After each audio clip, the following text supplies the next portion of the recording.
Well, howdy there, Internet people. It's Bo again. So today we are going to talk about polling and messages and time travel. Because some new polling came out and it shows Trump with a substantial lead for 2024 in some battleground states.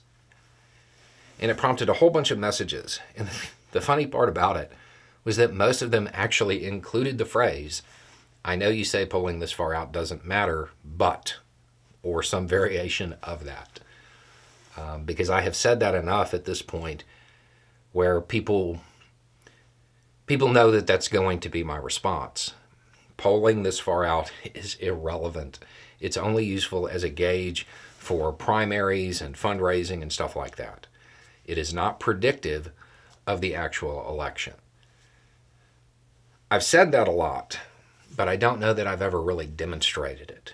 So today, we are going to do a little bit of time travel. Poof! It is now November 6th, 2019. So roughly the same period out.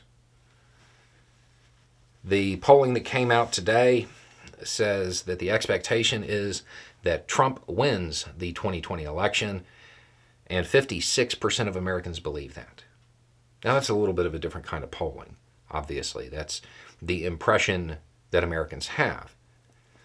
During the same period, though, it is a little bit different because the polling shows Biden winning battleground states, like in Florida by 2 points, which he ultimately lost. But I think we all know polling, because of unlikely voters and all of that stuff, in this period, it wasn't great. So let's go back. We will go back to November 2nd, 2015, and take a look at it then. That's a little bit more accurate because it does show that the Republican candidate seems to have a clear path all the way to the White House. In fact, the presumptive nominee of the Republican Party doing really well, beating the silly real estate developer from New York by like 6 points. Because at this point in time, Ben Carson was leading in the polls. They don't mean anything. They're not predictive. It's useful for fundraising strategies. It's useful for the primaries, which are a lot closer.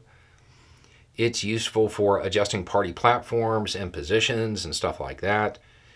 And it's useful for kind of seeing where different demographics are at, but it's not predictive of the actual results of the election. That doesn't happen until just before the election.